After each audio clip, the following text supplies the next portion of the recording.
السلام عليكم ورحمة الله وبركاته.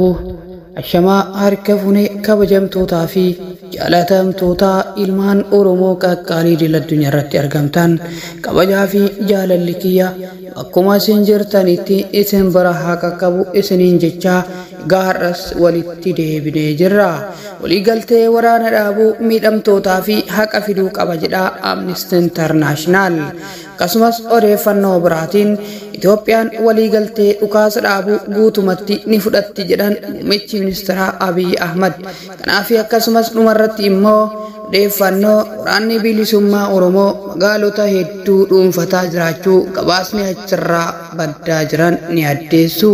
Kanaafi odeeffannoo biroo akka walduraa duubaan kan isiniif qabadhee dhiyaadhe ta'a. Ani qopheessaan qophichaa miin awwalii hanga dhuma qophii kiyyaatti turtii gaarii. waliigalteen waraana dhaabuu miidhamtootaa fi haqa fiduu qaba jedha Amnesty International. Jarmiyaan mirga namoomaaf dhaabbatu Amnesty International waliigaltee waraana dhaabuu humnoota Tigraay fi mootummaa Itoophiyaa gidduutti raawwatame hordofee ibsa baaseen waliigaltichi tarkaanfii jalqaba daandii qajeelaati jedheera. Daayirektarri dhaabbatichaa kan bahaa fi dhibba Afrikaa Muuleeyaa Miwaanaaniyaadha. waliigalteen kun tarkaanfii jalqaba daandii qajeelaati. Garuu ammoo hanqina itti gaafatamummaa waraanni kun erga eegalee ture furuuf tarkaanfileen dabalataa ni barbaachisu jedheen. Dhaabbanni kun waraanni gaaga'aan Itoophiyaa waggaa lamaan har'a eegale keessatti qaamoleen hirmaatan hunduu sarbama mirgaa dubbachuuf ulfaatu dubartootaa fi daa'imman dirqiin gudeeduu fi adeemsi seera malee nama jumlaan fixuun raawwatameera jechuun irra deddeebiin qorannoo fi gaafatamni akka jiraatu gaafachaa ture jira. Daayirektarri yookaan Cigaachoon kun isaan bira darbamuu hin qaban jedhan ibsa waajjirichi baase dubbatti. Ammatti waliigalteen mallattaa'ee yakka waraanaa fi yakka namoomaa raawwatamanis gaafatamummaan kamiin akka mirkaneeffamu waan akeeke hin qabu immoo sarbamni akka irra deebi'u jedhan. Gaafatamummaa fi haqni akka jiraatu mootummaan Itoophiyaa dhaabbilee diinaa addunyaa kan UN dabalatee anis qorannoo akka godhan balbala isaa banuutu qorannoo jira jedhan. Ulaan deeggarsi namoomaa uummata Tigraay biraa itti ga'uu banaa ta'uu qaba jechuun waamicha godhanii jiru. Manni maree waloo dhaabbilee amantaa Itoophiyaa kan wayita waraanni hammaatu nagaa buusuuf irraa eegamu hin baranne jedhamuun qeeqamaa bahe amma isaan ibsa har'a baasuuf waliigaltee kanaan kan injifatee uummata Itoophiyaati jedhee jira. Barreessaan mana maree kanaa luba Taasaay Taaddalee waggaa lamaan darban waamicha nagaan haa bu'u jedhutti dhiyeessaa turuu yaadatanii nagaan waaraan akka bu'u hunduu dhaarabbii akka godhan gaafatanii.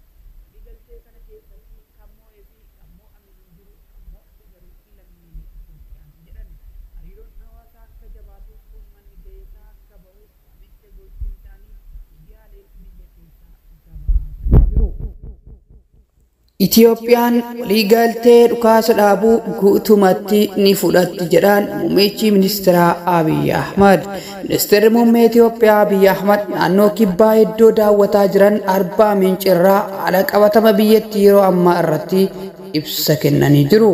Ibsa isaanii kanaan waliigalteen dhukaasa dhaabuu Afrikaa kibbaa magaalaa Piriitooriyaatti irra gahame onnee guutuun akka fudhatan eeranii jiru. Waliigalteen Afrikaa kibbaa kun gama nageenya buusuutiin injifannoo uummanni Itoophiyaa guutuun gonfateedha jedhan.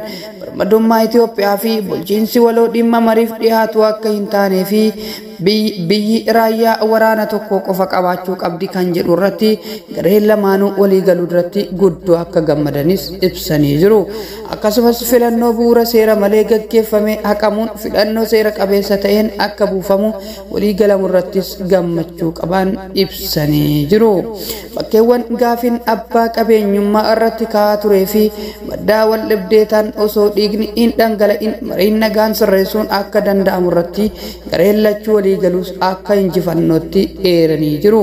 Marii Afrikaa kibbaatti gaggeeffame irratti yaadni Itoophiyaa dhiyeessite dhibbaan dhibbatti fudhatama argateera jedhan. gootummaan mo'achuu qofaa miti kan jedhan ministeerri muummee Abiy nuti erga injifannee booda ifama gochuus beekna waliigaltee nageenya irra gaames onnee guutuun ni simanna jedhu. Waliigalteen nageenya irra gaamee uummata Itoophiyaaf carraa guddaa waan ta'eef carraa kanatti fayyadamuun Tigraay ijaarree uummata Tigraay dandamachiisnee miira duraatti deebisuun akka waliin dhaabbannu kabaja guddaan isin gaafadha jechuun dhaamsa uummataaf dhaaman muummichi ministeera Abiy. Gootummaan keessan kan mirkanaa'u yoo waan qabdan irraa qooddanii uummata Tigraay beela'ee soortan qofa jedhan. Abdiin nageenya amma argame of duuba akka hin deebinee fi nageenyi waaraan akka mirkanaa'uuf uummanni Itoophiyaa hunduu tokkummaa isaa cimsuu fi waan qabu hundaan akka tumsu gaafatanii jiru. Miidhaa hin malle uummata Itoophiyaa fi Tigraay irratti raawwateera kan jedhan ministeerri muummee Abiy kanaan booda uummanni Tigraay waraana hin malle keessa hin seeninaa aarsaa hin taane hin kaffalinaa jedhanii ni jiru. Waraanni lubbuu hedduu galaafatee asirratti haa dhaabbatu jedhan. Yeroo baay'ee waliigaltee booda shiratu jira. Kanaafuu uummanni Tigraay ga'ee keessan akka baatan kanneen shira hojjetan deebisanii waraanatti akka isin hin galchine uumaa Itoophiyaa kan waliin akka wal taatan uummata Itoophiyaa kana waliin akka wal taatan jechuun ergaa isaanii dabarsanii jiru. Ministeerri muummee raayyaan ittisa biyyaa waraana kaabaa Itoophiyaa keessatti gahee olaanaa gumaachee jechuun galateeffatanii jiru. Biyyaa miti maatinuu walitti bu'a kan jedhan ministeerri muummee Abiy Ahmad kanaafuu ni mari'annaa waliigallaa Itoophiyaa rakkoo keessa galchuuf kan deeman jiru isaan kunneen dura dhaabbannaa kan darbirraa haa barannu jechuun dhaamanii jiru. Ministeerri muummee Abiy marii hunda galeessaa fi hunda hirmaata irratti hunduu hirmaachuun biyyi akka ijaaramtu dhaamanii jiru. Yaada fidne irratti haa mari'annu Itoophiyaa haa ijaarru wal ajjeesuun wal buqqisuun wal abaaruun haa dhaabbatu gosaan sabaan wal qooduun hafee akka biyya tokkootti haa dhaabbannu. Marii kana keessatti yaada Itoophiyaa fayyadu kamuu yoo dhufe badhaadhinni ni fudhata kana waadaa galuun barbaada jedhan. Fannoo waraana bilisummaa Oromootiin waraanni bilisummaa Oromoo magaalota Wallagga Lixaa hedduu yeroo ammaa dhuunfataa jiraachuu baddeen achirraa bahan. Guyyoota muraasaan dura hidhattootni waraana bilisummaa Oromoo WBO kan mootummaan ABO shaneen jedhuun aanaalee Wallagga Lixaa muraasa to'achuu dandahanii jiru. Kun kan dhagahame yeroo mootummaan Itoophiyaa waraana kaabaa biyyattiitti waggoota lamaaf gaggeeffamaa turetti xumura gochuuf TPLF waliin waliigaltee waraana dhaabuu irra gaheettidha. Jiraattonnii fi qondaalli mootummaa nageenyaaf jecha maqaan isaanii akka hin eeramne gaafatan hidhattoonni torbaan kana magaalaa Mandii Qilxuu Kaarraa fi Lataa Sibuu seenuun to'atanii himanii jiru. Kana hordofes qabeenyawwan akka bankoota dabalatee waajjiraaleen mootummaa saamamuu fi manca'uu himanii jiru. Mootummaan naannoo Oromiyaa dhimma kana irratti hanga yoonaatti wanta dubbate tokkollee hin qabu. Kana malees yaaliin bulchitoota aanotaa fi godinoota Wallagga Lixaa irraa adda baasuuf taasisan hin milkoofne jedhan. Hogganoonni mootummaa magaalaa Mandii lakkoofsaan hin ibsamne hidhattootaan butamuu hidhattoonni mirkaneessanii jiru. Komishiniin mirga namoomaa Itoophiyaa sababa waraana qaamolee lamaaniin miidhaa namoota nagaa irra gahu ilaalchisee odeeffannoo walitti qabataa jiraachuu dubbatee jira. Komishiniin qorannoo isaa yeroo xumurametti ummataaf akka ibsu qondaalli kominikeeshinii ergaa karaa barreeffamaatiin ergaa isaanii dabarfatanii jiru. Jiraataan magaalaa Mandii maqaa naaf dhoksaa jechuun dubbate tokko akka jedhanitti dhukaasni gaafa wiixataa ganama jalqabee magaalaa Mandii keessa dhagahamuu jalqabe. Konkolaataan tokko socho'aa hin jiru, suuqiin hundi cufaadha, jiraattonnis mana isaanii keessa jiru jechuun haala magaalichaa ture gaafa wiixataatti dubbatanii turan. Yeroo kanatti jiraataa kana dubbisaa turrettis duubaan sagaleen dhukaasaa dhagahamee ture jedha namni achirraa odeeffanne tokko. Guyyaa wiixataa baankii daldala Itoophiyaa dabalatee baankiiwwan 3 akkasumas waajjirri Itiyoo Telekoom magaalaa Mandii keessa jiru hidhattootaan saamamuu jiraattonni himanii jiru. Baankii daldala Itoophiyaa argeera, baankii Siinqee dhiyeenya kana hundeeffame argeera, Birhaan baankis argeera jechuun saamamuu isaanii ibsanii jiru. Haa ta'u malee dhimma kana irratti hanga yoonaatti baankileen kunneen waan jedhan tokkollee hin qaban. jiraataan biroo kan dubbifame tokko baankiiwwan saamaman lama ta'uu dubbatu. Waajjirri mootummaa akkuma jirutti barbadaa'e kan hafe hin jiru jechuun gubachuu fi kaan saamamuu dubbate. Waajjirri poolisii kan magaalaas kan baadiyyaas waajjira bulchiinsa aanaa mana sibuus gubateera jechuun himanii jiru. Qabeenyi manca'e kunis hidhattootaa fi deeggartoonni hidhattoota waliin yaa'anii raawwatamuu dubbatanii jiru. Qondaalli mootummaa godina Wallagga Lixaa nageenya isaaniif maqaan isaanii akka hin dhahamne gaafatan tokkos hidhattoonni aanaalee kanneen keessa akka jiran mirkaneessee jira jedhan.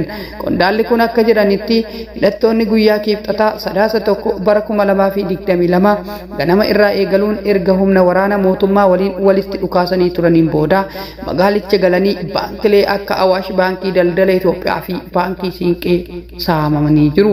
Dabalataanis waajjiraalee mootummaa hedduu mancaasuun meeshaalee akka kompiitaraa fa'ii amma fudhachuu himuun qondaalli kuni. Magaalaa Najjos dhukaasni akka turee fi magaalaa xiqqoon Dongoroo jedhamtu aanaa Laaloo Asabii keessaa fi magaalaa Gimbiitti dhiyoo jirtus hidhattoota waraana bilisummaa Oromootiin qabamuu qondaalli kun himanii jiru.